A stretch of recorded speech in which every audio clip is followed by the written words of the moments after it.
Sebelum kita memulai ibadah, mari bersama-sama kita perkatakan dengan iman Mazmur 91 sebagai doa kita.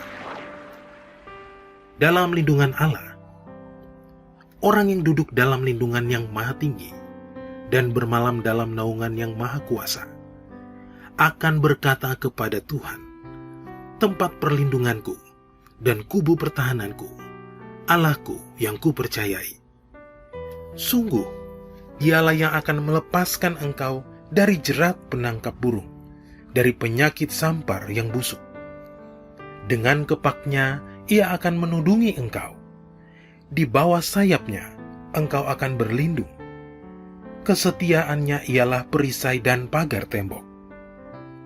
Engkau tak usah takut terhadap kedahsyatan malam, terhadap panah yang terbang di waktu siang, terhadap penyakit sampar yang berjalan di dalam gelap, terhadap penyakit menular yang mengamuk di waktu petang.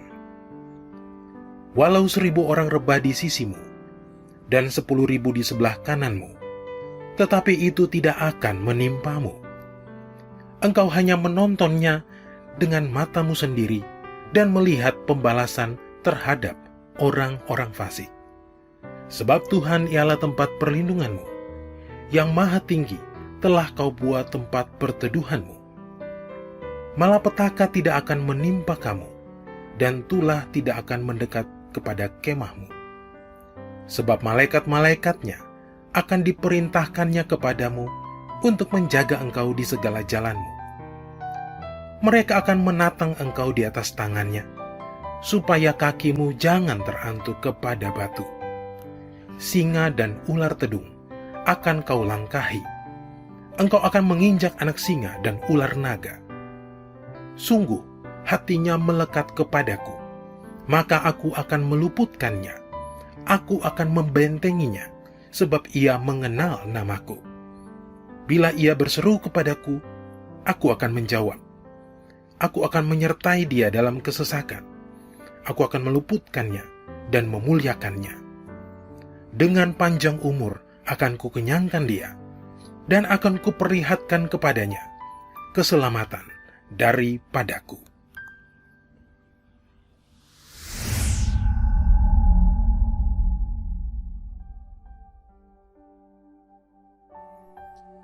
Mari, secara bersama-sama kita deklarasikan Pentakosta ketiga. Pentakosta ketiga adalah pencurahan Roh Kudus yang dahsyat di zaman now, melebihi yang terjadi di Azusa Street. Pentakosta ketiga akan mengakibatkan penuaian jiwa yang terbesar dan terakhir sebelum Tuhan Yesus datang kembali.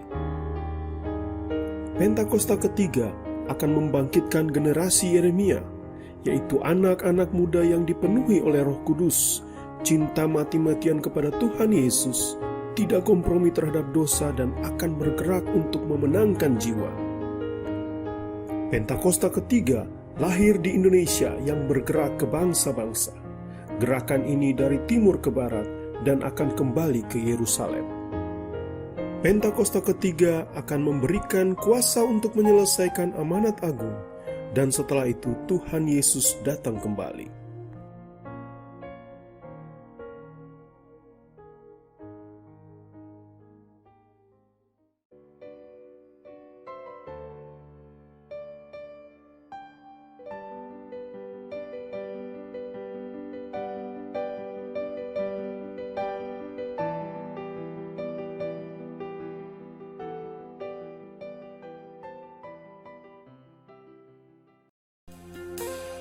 Shalom gereja Tuhan, shalom. Haleluya, puji Tuhan, kita boleh mengikuti ibadah online kita pada pagi hari ini.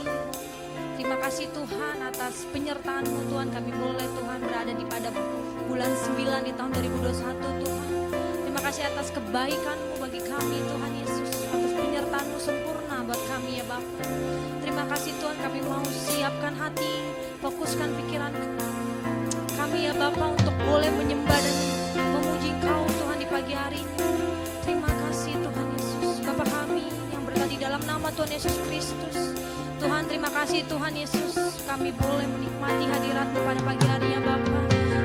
Rawatlah Tuhan setiap pribadi, lepas pribadi kebaikan-Mu pada kami Tuhan Yesus.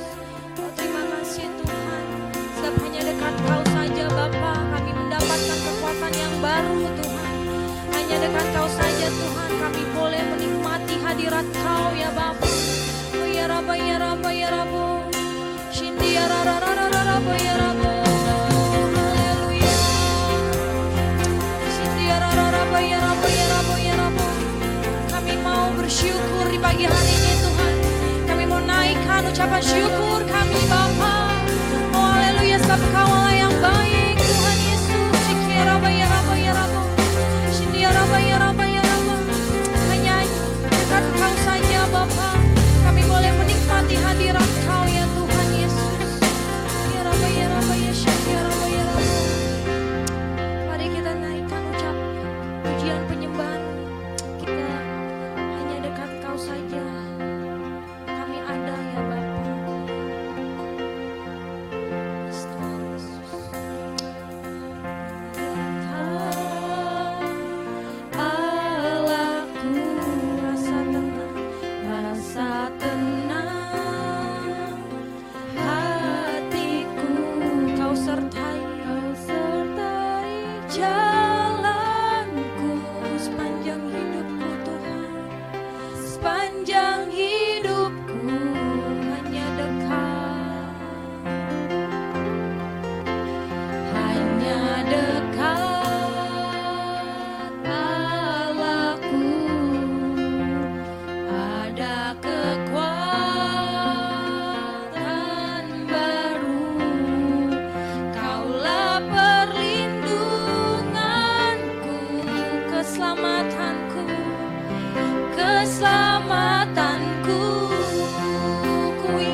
hadir Tuhan melawan pribadi lepas pribadi kami Tuhan.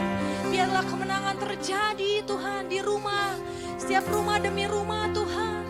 Kemenangan terjadi dimanapun berada Tuhan Yesus. Ya saya percaya, saya yakin dan percaya tahun 2021 kami bisa merasakan kemenangan terjadi Tuhan Yesus. Oh syukur ya Ramba, terima kasih Tuhan.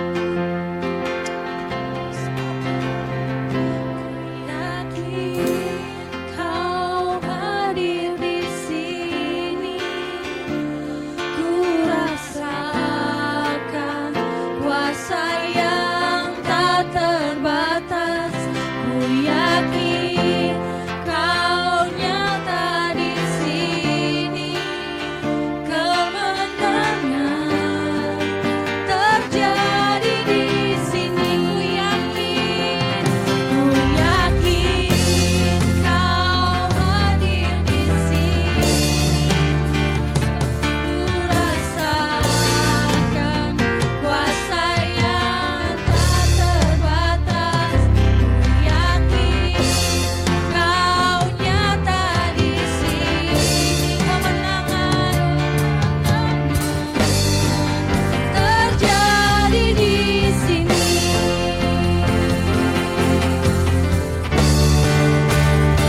Ku yakin kau hadir di sini, semua rasa kami merasakan hadirat kau Bapa yang tak terbatas. Ku yakin kau nyata di sini, kemenangan Bapa terjadi di sini Tuhan, terjadi di sini. Ku yakin kau hadir di sini, ku rasakan kuasa yang tak terbatas. Ku yakin kau nyata di sini, kemenangan terjadi di sini. Dengan lembut saudara, ku yakin kau hadir di sini Tuhan Yesus. Ku rasakan hadirat-Mu Bapa di pagi hari ini Tuhan Yesus tak terbatas. Ku yakin kau nyata di sini, kemenangan terjadi di sini. Ku yakin kau hadir di sini, ku rasakan kuasa yang tak terbatas. Ku yakin kau nyata di sini, kemenangan terjadi di sini. Kau hadir di sini, ku rasakan kuasa yang tak terbatas. Ku yakin kau nyata di sini, kemenangan terjadi di sini. Kesembuhan terjadi di sini, pemulihan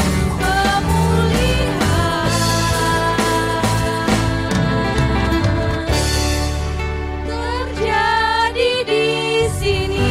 Haleluya. Kemuliaan Tuhan Yesus. Haleluya. Haleluya.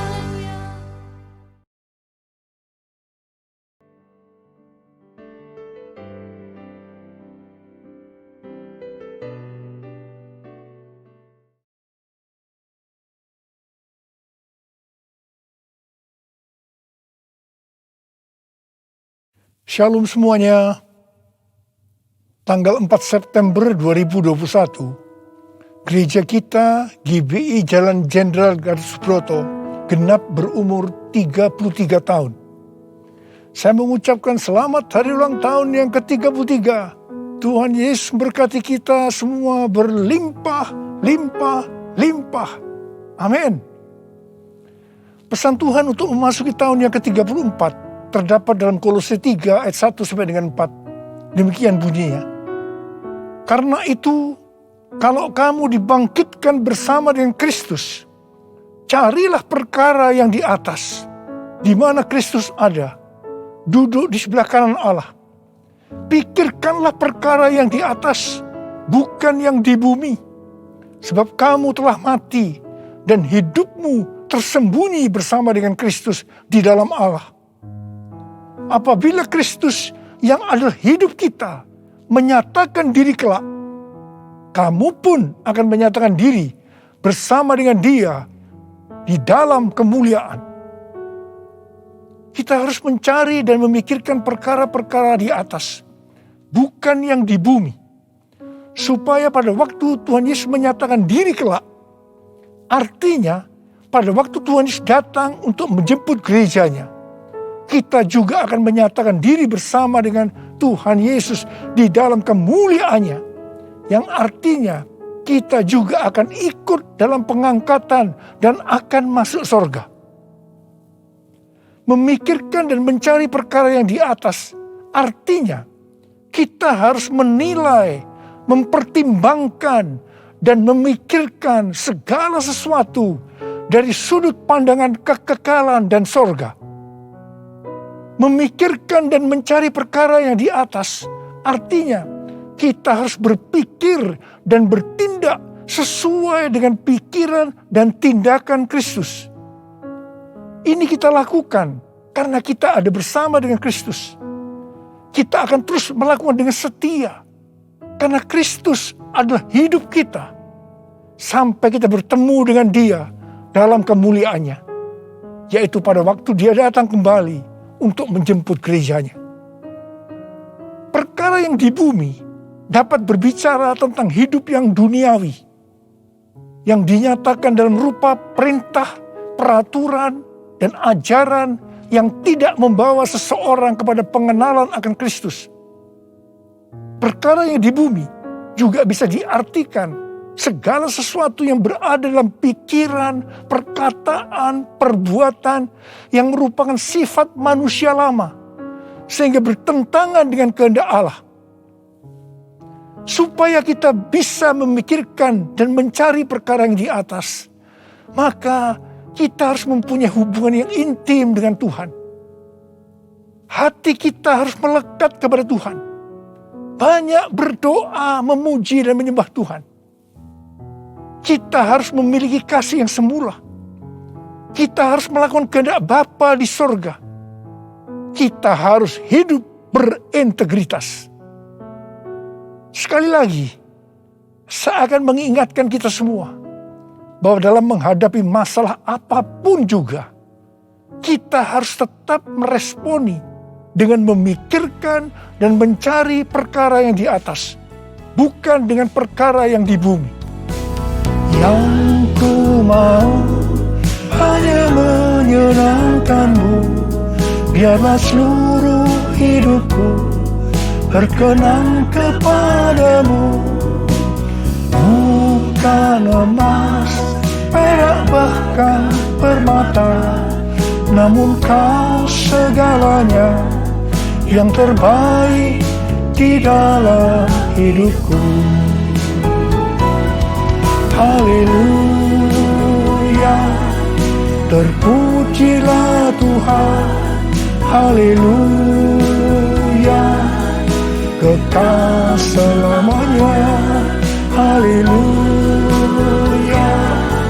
terpujilah Tuhan Allah Maha Kuasa. Allah Maha Kuasa. Allah Maha Kuasa.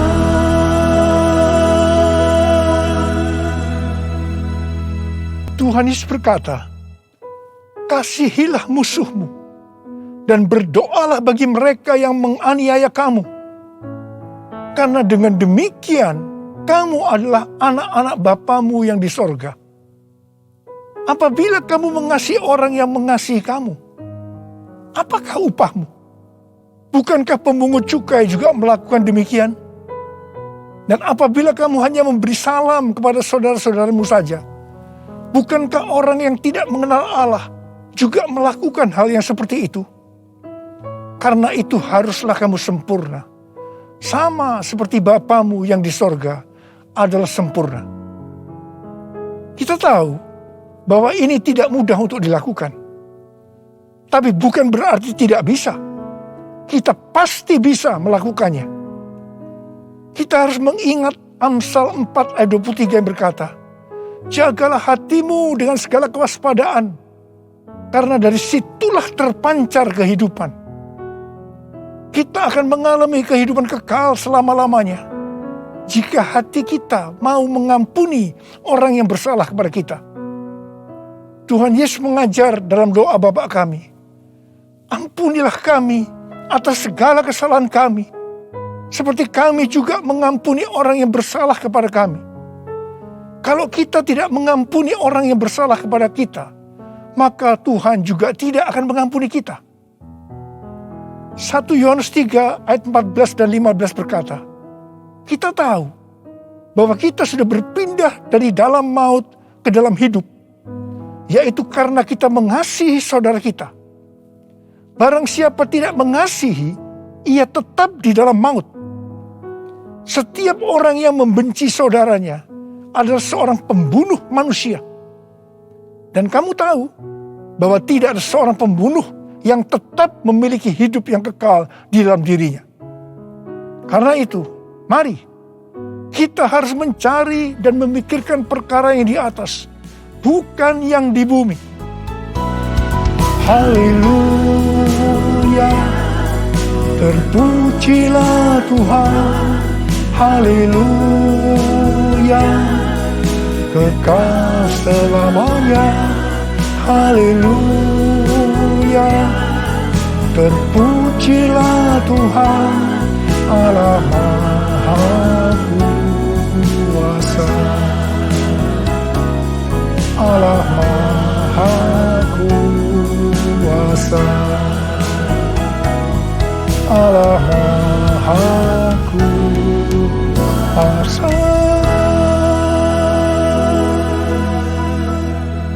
Mazmur 15 ayat 1 berkata, Tuhan, siapa yang boleh menumpang dalam kemahmu?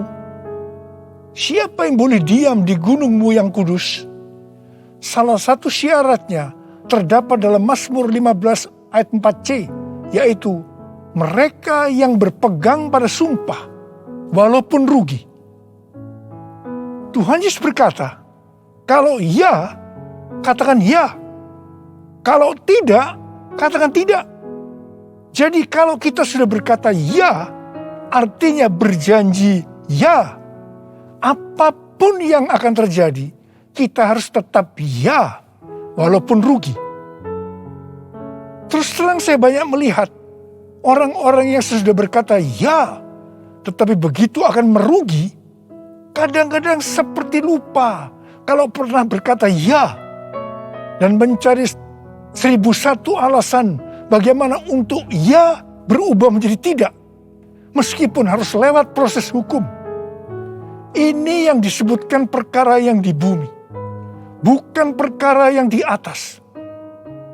Amsal 21 ayat 21 berkata, siapa mengejar kebenaran dan kasih akan memperoleh kehidupan, kebenaran, dan kehormatan.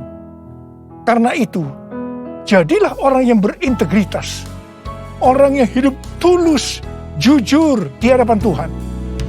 Sucikan dan kuduskan hati ini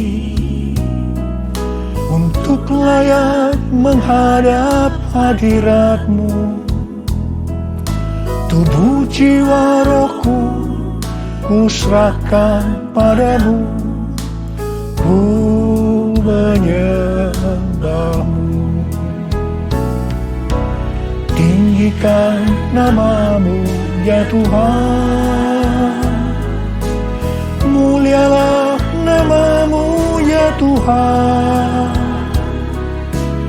tiada lain seperti Engkau ya Allahku, besar kuasa-Mu. Menurut kalender Ibrani, dari tanggal 6 September 2021 sampai dengan 26 September 2022, kita memasuki tahun 5782 yang disebut sebagai tahun Pebet. Pebet artinya 82. P adalah angka 80, menggambarkan mulut. Jadi masuk tahun Pebet ini, kita diingatkan kembali tentang mulut. Bet atau huruf kedua dalam alfabet Ibrani digambarkan dengan sebuah tenda atau rumah atau tempat kediaman. Ada dua tempat tinggal dari umat manusia. Yang pertama di dunia. Yang kedua di sorga atau di neraka. Memasuki tahun Pebet atau 82, kita diingatkan bahwa kita masih hidup dalam dunia ini. Tetapi segala apa yang kita lakukan, apa yang kita ucapkan, apa yang kita tuliskan dalam media sosial, bukan seperti cara-cara dunia, tetapi harus dengan cara surga.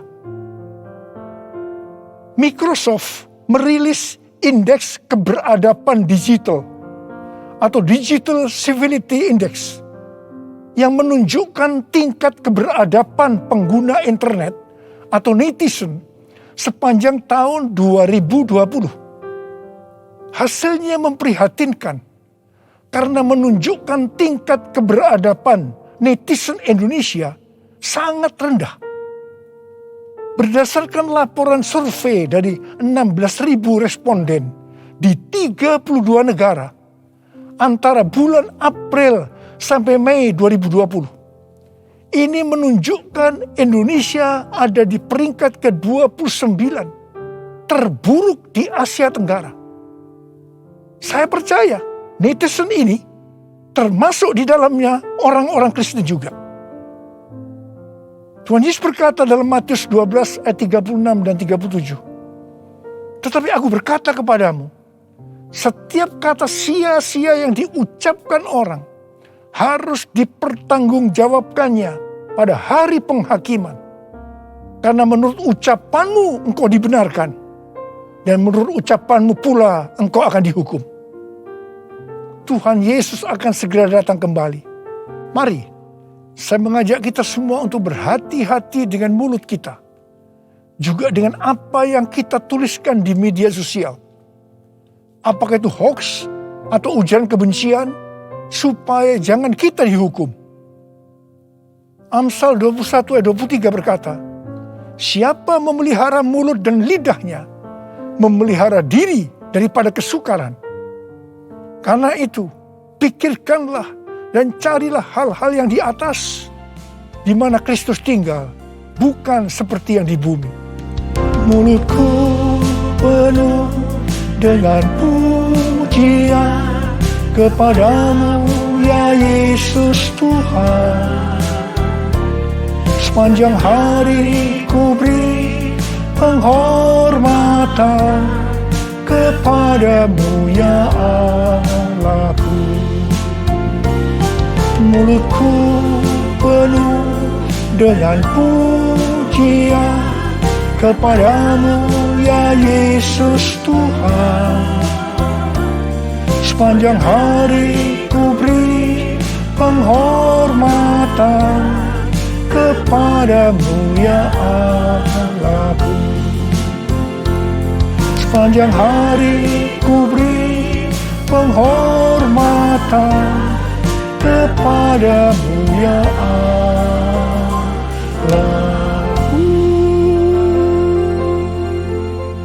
1 Korintus 6 ayat 19 berkata, atau tidak tahukah kamu bahwa tubuhmu adalah bait Roh Kudus yang diam di dalam kamu, Roh Kudus yang kamu peroleh dari Allah, dan bahwa kamu bukan milik kamu sendiri. Roma 14 ayat 8 berkata, sebab jika kita hidup untuk Tuhan. Dan jika kita mati untuk Tuhan. Jadi baik hidup atau mati, kita adalah milik Tuhan. Kita yang sudah dimeteraikan oleh Roh Kudus adalah milik Tuhan. Jadi kita hidup untuk Tuhan. Kita mati untuk Tuhan. Tuhan menghendaki agar kita menjadi serupa dengan gambarnya. Jadi dia harus makin besar dan kita harus semakin kecil. Biarlah orang melihat Kristus yang ada di dalam kita. Ada seorang hamba Tuhan dari Inggris yang bernama Smith Wigglesworth. Dia dikenal sebagai Rasul Iman. Dia dipakai oleh Tuhan dalam mujizat dan kesembuhan secara luar biasa. Dia tetap melayani Tuhan sampai akhir hidupnya. Pada waktu dia berumur 87 tahun. Tuhan pernah berkata kepadanya, Wigglesworth, aku akan membakar engkau sampai habis. Sampai tidak ada lagi Wigglesworth, hanya Yesus. Wigglesworth berdoa, ya Tuhan, lakukan itu. Saya tidak mau orang melihat saya lagi. Hanya Yesus. Menjadi seorang hamba Tuhan harus seperti ini. Juga harus seperti Yohanes Pembaptis yang berkata, ia harus makin besar, tetapi aku harus makin kecil. Karena itu hari-hari ini kita melihat baptisan api sedang turun, membakar habis keakuan kita, kedagingan kita, sehingga kita akan semakin kecil. Ia semakin besar. Waktu sebelum pandemi COVID-19, saya melihat perlombaan gereja-gereja untuk menjadi yang paling besar, paling terkenal. Dan kita melihat bahwa perlombaan itu sudah dihentikan oleh Tuhan sejak kita memasuki pandemi. Tetapi di tengah-tengah pandemi ini muncul satu fenomena baru, yaitu terjadi perlombaan untuk mencari views dengan bermacam-macam motivasi dan kepentingan. Saya percaya ketika ditanya, jawabnya pasti ini untuk kemuliaan Tuhan.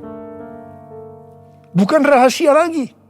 Kalau seseorang mempunyai jumlah views yang banyak, pasti akan terkenal, mendapat pujian, untuk kebanggaan, kalau kita dipakai oleh Tuhan, atau kepentingan bisnis, atau mungkin juga ada hal-hal yang lain. Tidak heran kalau views menjadi tolok ukur suatu prestasi di zaman digital ini. Sehingga banyak orang yang berlomba-lomba menggunakan segala cara dunia untuk mendapatkan hal tersebut. Seperti beli followers, beli like, atau bahkan memaksa orang menonton konten kita. Saya berdoa supaya bukan karena views kita membuat konten, tetapi karena ada kuasa daripada Tuhan yang menggerakkan kita.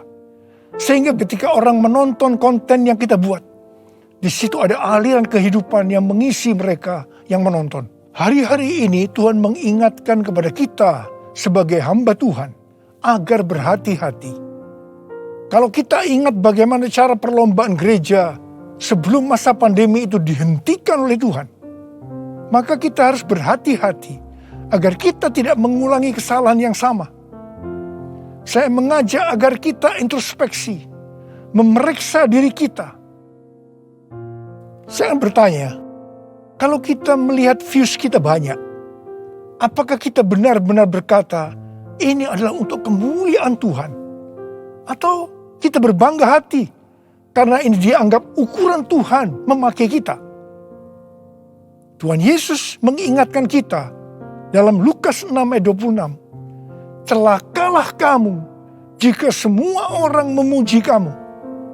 Karena secara demikian juga nenek moyang mereka telah memperlakukan nabi-nabi palsu. Tuhan Yesus mengingatkan kepada kita, kalau seseorang selalu ingin dipuji-puji, itu adalah nabi palsu. Tuhan mengingatkan kepada kita bahwa kita harus semakin kecil, Dia semakin besar. Kita harus semakin menjadi seperti gambarnya. Karena itu, Tuhan hari-hari menurunkan baptisan api, di mana itu akan membakar atau menghancurkan keakuan kita. Menjadi seperti Kau, Yesus. Menjadi seperti Kau, Yesus. Menjadi sempurna dalam seluruh hidupku. Menjadi seperti Kau, Yesus. Menjadi seperti Kau, Yesus. Menjadi sempurna dalam seluruh hidupku.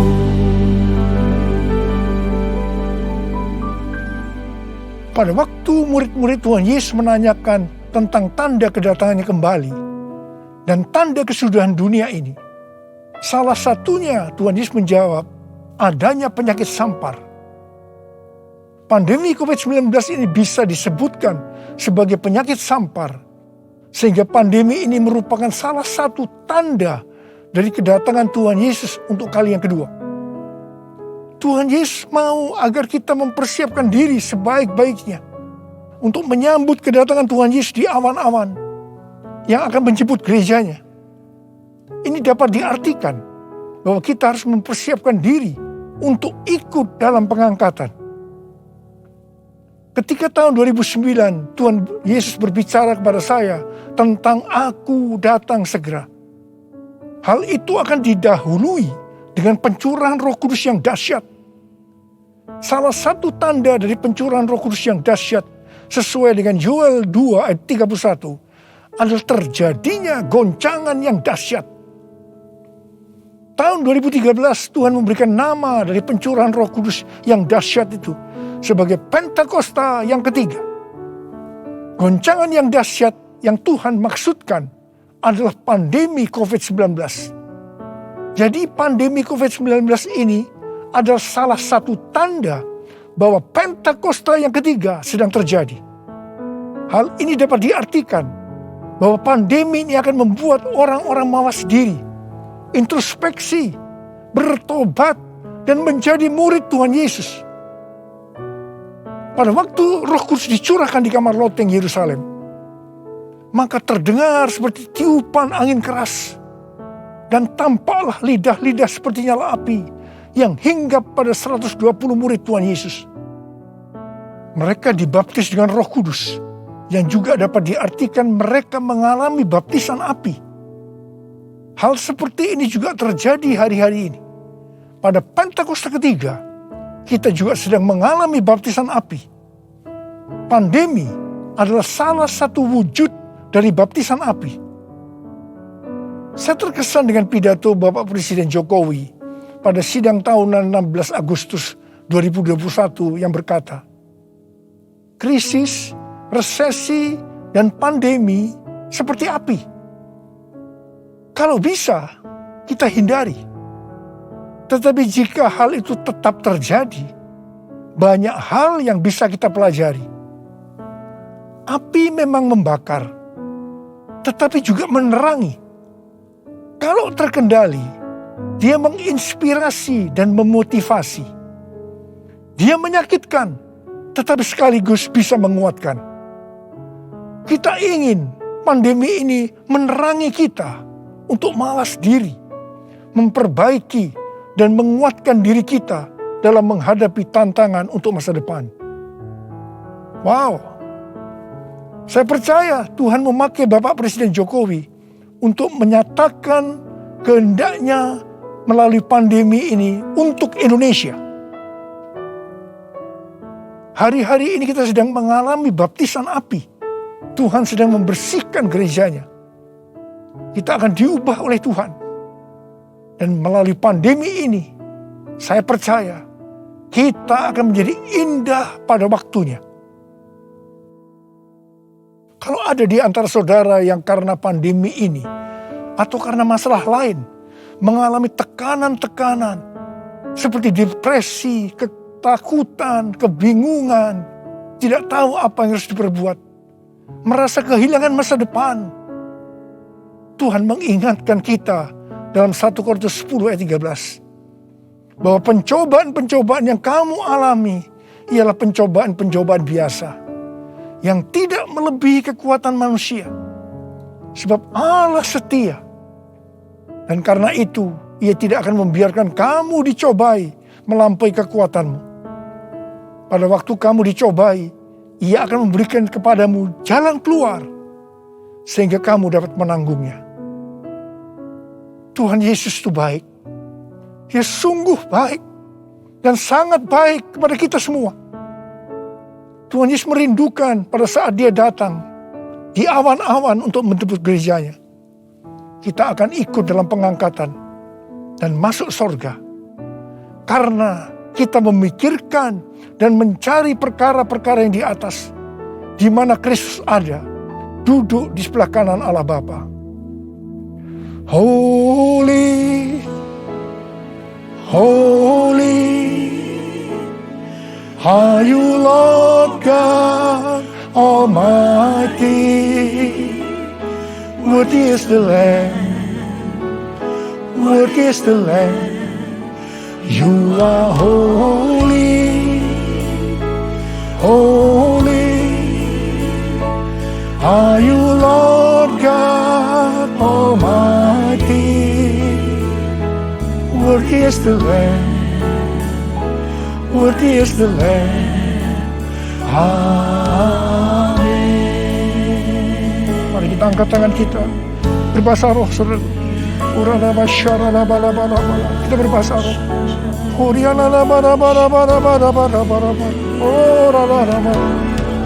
Tuhan, ya Tuhan, ya Tuhan. Ya Tuhan, ya Tuhan, ya Tuhan, ya Tuhan. Oh ralaba ya ralaba ya ralaba. Ya Abba, ya Abba, ya Abba, ya Abba, ya Abba. Engkau melihat anak-anak-Mu ya Tuhan. Engkau sudah berbicara kepada kami semua. Karena kami harus mencari, memikirkan perkara-perkara yang di atas, bukan yang di bumi. Tuhan, mampukan kami ya Tuhan. Kau tolong kami semua. Oh Rabbah, kami mau Tuhan. Kami mau ya Tuhan. Engkau melihat anak-anak-Mu yang saat ini mungkin sedang mengalami tekanan-tekanan. Karena pandemi, karena hal-hal yang lain. Engkau tolong mereka. Engkau menyembuhkan yang sakit. Sembuh dalam nama Yesus, sembuh. Dalam nama Yesus, sembuh. Oh Rabbah, oh Rabbah. Holy, holy, are you Lord God Almighty? Worthy is the Lamb, worthy is the Lamb. You are holy, holy, are you Lord God Almighty? Worthy is the Lamb, worthy is the Lamb.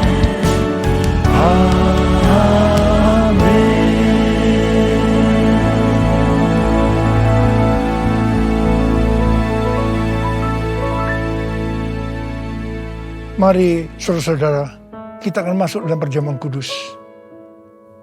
Kita akan mengingat ayat ini. Sebab setiap kali kamu makan roti ini dan minum cawan ini, kamu memberitakan kematian Tuhan sampai Ia datang. Perjamuan kudus adalah perjamuan Tuhan Yesus sendiri. Setiap kali kita masuk dalam perjamuan kudus, Tuhan Yesus selalu berkata, biarlah ini menjadi peringatan akan daku. Biarlah ini menjadi peringatan akan daku. Mari, arahkan hati kita kepada kebaikan Tuhan. Supaya kita lebih mengasihi Tuhan Yesus. Supaya kita lebih mengasihi satu dengan yang lain. Mari tundukkan kepala. Bapa, siapakah kami sebelum kami mengenal Engkau? Kami semua orang berdosa. Upah dosa adalah maut, mati. Tetapi Engkau yang tidak berdosa telah dijadikan dosa oleh karena kami. Engkau harus turun dari sorga mulia, menjelma menjadi manusia, mati ganti kami dengan penderitaan yang luar biasa. Sungguh betapa baiknya Engkau, Aba. Kau jadikan kami sebagai anak-anak-Mu. Kau tuntun, Kau bela, Kau lindungi, Kau berkati kami. Engkau juga menegur, menghajar kami. Kalau kami berbuat salah, itu Engkau ya Aba. Itu Engkau ya Aba. Tuhan akan memberkati kita semua melalui perjamuan kudus. Tapi Tuhan mau kita makan dan minum dengan cara yang benar. Karena itu masing-masing sekarang introspeksi. Lihat keadaan dirimu masing-masing. Jangan menyimpan dosa. Kalau ada dosa yang Tuhan ingatkan saat ini, langsung minta ampun. Langsung minta ampun. Ampuni ya Tuhan. Ampuni kami. Ampuni kami ya Tuhan. Ampuni, ampuni, ampuni ya Tuhan. Ampuni ya Tuhan. Kau melihat anak-anak-Mu sedang meminta ampun Tuhan padamu. Bapa, layakkan kami untuk masuk dalam perjamuan kudus. Kami akan masuk dalam perjamuan kudus dengan hati yang penuh ucapan syukur. Dalam nama Yesus kami berdoa. Amin.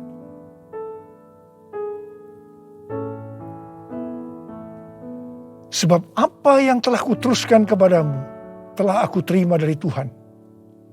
Yaitu bahwa Tuhan Yesus pada malam waktu Ia diserahkan mengambil roti. Angkat roti di tangan kanan kita tinggi-tinggi.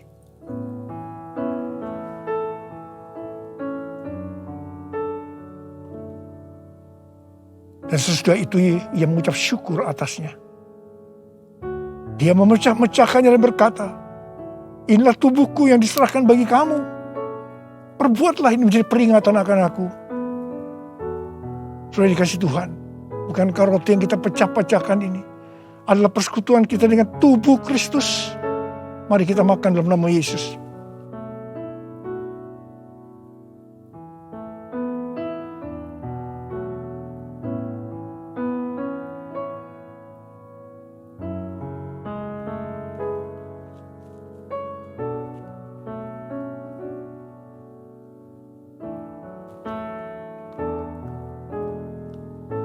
Angkat cawan di tangan kanan kita tinggi-tinggi. Demikian juga Ia mengambil cawan sesudah makan lalu berkata, cawan ini adalah perjanjian baru yang dimeterkan oleh darahku. Perbuatlah ini setiap kali kamu minumnya menjadi peringatan akan aku. Sudah dikasih Tuhan. Bukankah cawan pengucapan syukur yang atasnya kita ucapkan syukur adalah persekutuan kita dengan darah Yesus. Mari kita minum dalam nama Yesus.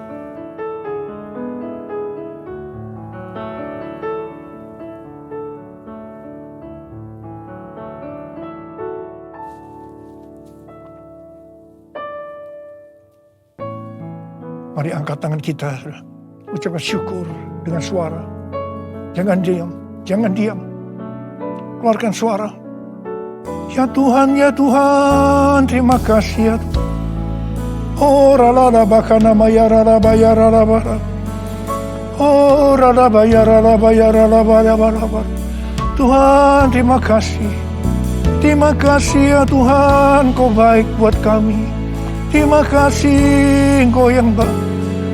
Kau baik ya Tuhan, terima kasih ya Tuhan. Oh rala. Terima kasih Yesusku. Terima kasih Yesusku. Puji syukur hanya bagi Tuhanku. Terima kasih Yesusku. Terima kasih Yesusku. Puji syukur hanya bagi Tuhanku. Terima kasih ya Tuhan. Terima kasih Yesusku. Terima kasih Yesusku. Puji syukur hanya bagi Tuhanku. Terima kasih Yesusku. Terima kasih Yesusku. Puji syukur hanya bagi Tuhanku. Puji syukur hanya bagi Tuhanku. Puji syukur hanya bagi Tuhanku.